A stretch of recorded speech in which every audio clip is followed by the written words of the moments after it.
Hello everyone, welcome to my channel. Students, आज का topic है 2023 में सीजीएल एग्जामिनेशन में पूछे गए क्वेश्चंस के आंसर्स विद एक्सप्लेनेशंस। तो आइए टॉपिक शुरू करने के पहले इस वीडियो को लाइक कर लें, मेरे चैनल को सब्सक्राइब कर लें, साथ साथ बेल आइकन को प्रेस कर लें ताकि आपको लेटेस्ट नोटिफिकेशंस मिलते रहें। आज के इस पार्ट 4 वीडियो क्लास के क्वेश्चंस इस तरह हैं। Question number 1, jumble sentences. 4 sentences को जम्बल ऑर्डर में दिए गए हैं। You have to find out the correct order to arrange them so that they may be coherently complete.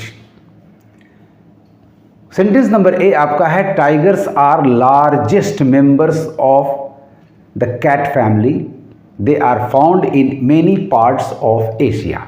Number A आपका टॉपिकल सेंटेंस है और कोई भी वर्ड इसमें रोक नहीं रहा है कि ये फर्स्ट सेंटेंस ना हो सके। तो नंबर ए आपका क्लियरली फर्स्ट सेंटेंस है, इसे हम नोट कर लें। नंबर ए से शुरू होने वाले ऑप्शंस को एग्जामिन करें तो आपके पास ए, बी और सी, ये 3 ऑप्शंस ए से शुरू हो रहे हैं। डी ऑप्शन आपका सी से है, सो दिस इज एलिमिनेटेड। अब आपको 3 में से एक का चुनाव करना है।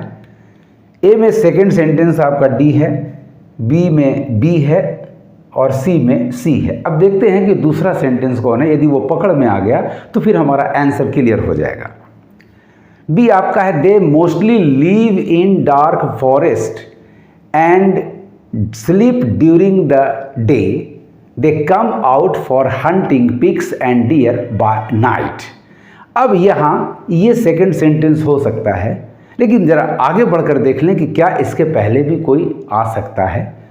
तो सी आपका है, it is assumed that probably around 3000 tigers live in the wild. अब देखिए ए को देखिए, तो tigers are the largest members of the cat family, they are found in many forest. इनकी संख्या बता रहा है, तो संख्या बताने वाला सेंटेंस आपका जो सी है ये सेकंड सेंटेंस होगा, यानी ए के बाद सी आपका है। It is assumed that probably around 3000 tigers live in the wild, they look spectacular and grand.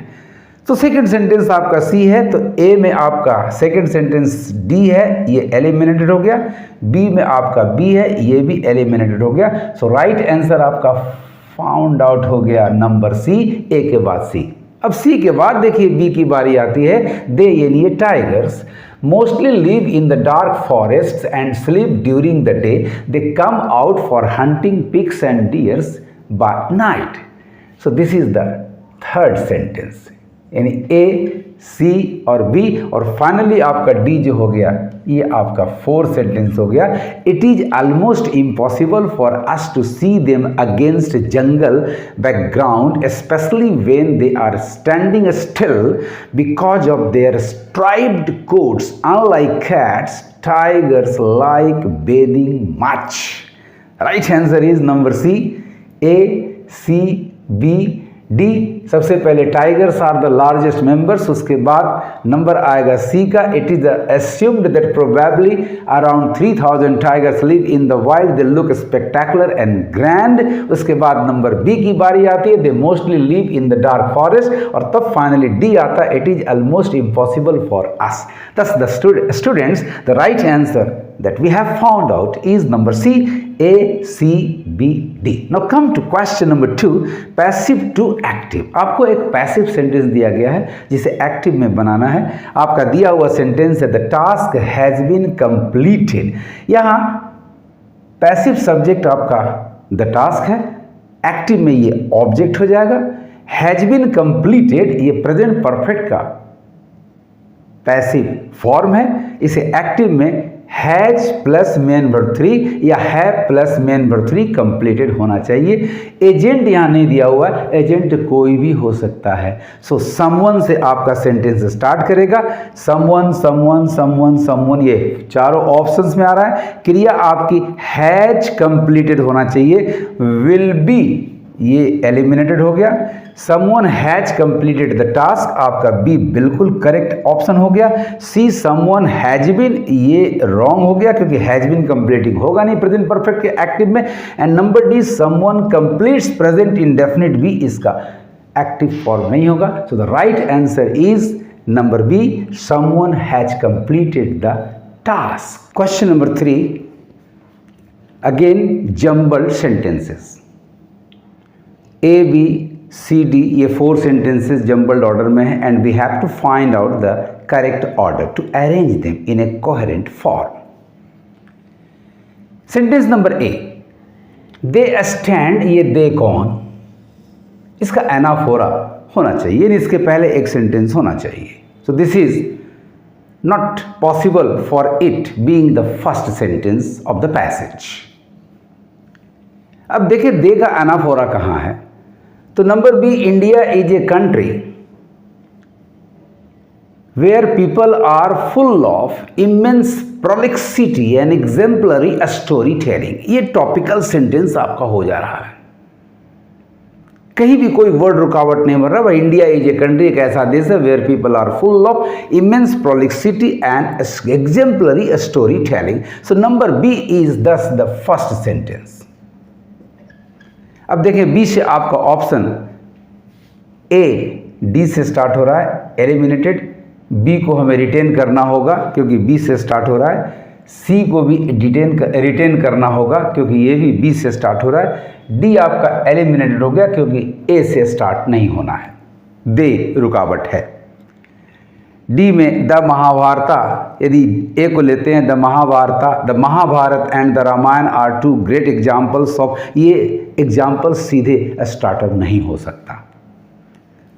तो नो डाउट सी भी रोक रहा है, additionally no doubt B is the first sentence.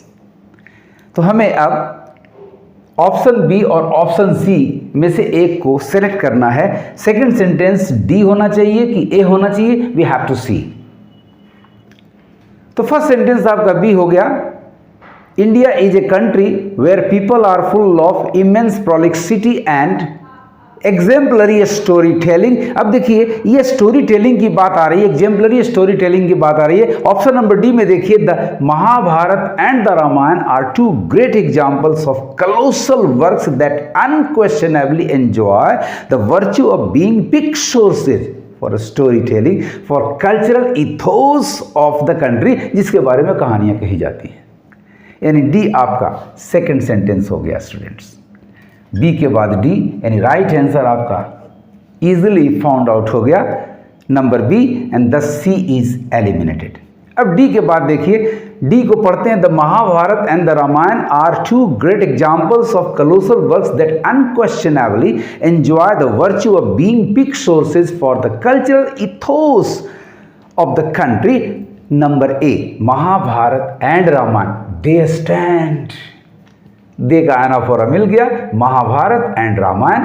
So A is the third sentence, they stand undefeated in the realms of Shakespeare and Homer की रचनाओं में भाई विजेता बन जाता है ये 2 epics, the Mahabharata and the Ramayana. अब बचा आपका सी, सो सी इज दस the fourth sentence. Additionally, the philosophical discourse and discussions on various dilemmas of life associated with the Bhagavad Gita are highly appreciated by scholars from all over the world. Thus, the right answer is option number B, B, D, A, C। सबसे पहले आपका B हो गया, India is a country where people are full of immense prolixity and exemplary storytelling। Second sentence आपका D हो गया, the Mahabharata and the Ramayana are 2 great examples of dot dot dot. Third sentence आपका A हो गया, they stand undefeated in the realms of Shakespeare and Homer. And finally C is the fourth sentence, additionally the philosophical discourses. It's very easy to find out. आप हमेशा word को पकड़े, सवाल करें कि भाई ये कैसे होगा, यहाँ तो पॉइंटर है या यहाँ एक पर्सनल प्रोनाउन आ रहा है तो इसका एनाफोरा होना चाहिए, टॉपिकल सेंटेंस कौन सा होना चाहिए, वाई ये पहले क्यों आया। इस तरह के सवालों का जवाब ढूंढेंगे, आप सिलेक्शन करने में सक्सेसफुल हो जाएंगे। Let us come to question number 4। It is again jumbled sentences but with a little different pattern. In this passage, the sentences S1 and S4 have been given. Sentences S2 and S3 are missing, which you have to select from the jumbled passage PQRS. यानी jumbled passage PQRS में से आपको 2 sentences select करना right order में, जो कि S2 और S3 को फिल इन कर ले, और इस तरह से from S1 to S4 passage आपका एक करेक्ट कोहेरेंट ऑर्डर में कंप्लीट हो जाए। आइए S1 को पहले पढ़ लें। The men and women took their places after the initial mingling and immediately a surge of conversation filled the room. इसके बाद S2 क्या होगा, S2 के बाद S3 क्या होगा, हमें PQRS में से पाना है। S4 जो आपका दिया हुआ, 1 or 2 of the women were actually bouncing up and down on the sofa cushions. अब S1 को ध्यान से पढ़ें। The men and women took their places after the initial mingling and immediately a surge of conversation filled the room. अब इसके बाद PQRS में से कौन आएगा, तो so ये कंक्लूड कर रहा है।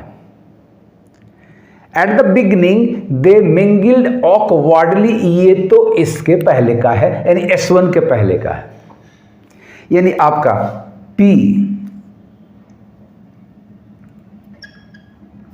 S2 नहीं होगा, Q S1 के पहले का है, अतः इसे हम एलिमिनेट कर लें, क्योंकि हो सकता है कि P इन दोनों में से कोई एक हो। Several people made a last minute dash to the bathroom before the conversation could start, ये भी उसके पहले का जा रहा है, तो बच गया आपका S, यानी हमारा R एलिमिनेटेड हो गया।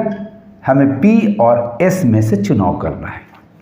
अब S1 को पढ़ें। The men and women took their places after the initial mingling and immediately a surge of conversation filled the room. अब S को देखें आप गौर से। The men's chairs, yes, took their places.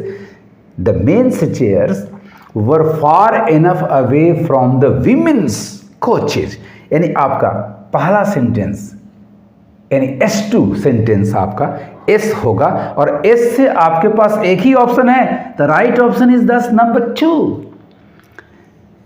S आपका जा रहा है S2 के लिए, S2 के लिए, यानी ये S हो गया। The men's chairs were far enough away from the women's couches, और तब उसके बाद P की बारी, so the 2 parties had to lean forward their elbows on their knees, और तब आपका S3 जो है वो P सेंटेंस होगा। दस your answer is option number 2 S2। S sentence लेंगे PQRS में से, यानी ये आपका हो गया S2, और S3 के लिए हम P लेंगे, यानी P आपका हो गया S3, और इस तरह से राइट आंसर आपका नंबर 2 हुआ। बड़ी आसानी से आप सारे क्वेश्चंस को सोल्व कर सकते हैं, एप्रोप्रिएट आंसर दे सकते हैं और सिलेक्शन पा सकते हैं। इस तरह से स्टूडेंट्स मैंने 4 पार्ट्स में 45 क्वेश्चंस में से 29 क्वेश्चंस को डील किया। पार्ट 1 में 10 क्वेश्चंस, पार्ट 2 में 5 क्वेश्चंस, पार्ट 3 में 10 क्वेश्चंस एंड पार्ट 4 में 4 क्वेश्चंस। जो रिमेनिंग बचे 45 क्वेश्चंस में से मैंने 29 ले लिया, यानी आपके पास बचे 16 क्वेश्चंस। 29, 10, 39 और 6, 45, 16 क्वेश्चंस कंप्रीहेंशन बेस्ड हैं। उनकी चर्चा भी मैं करूंगा अपने पार्ट 5 वीडियो क्लास में। आपको मेरा ये वीडियो कैसा लगा कमेंट करेंगे और ज़्यादा से ज़्यादा शेयर करेंगे। Thank you for watching.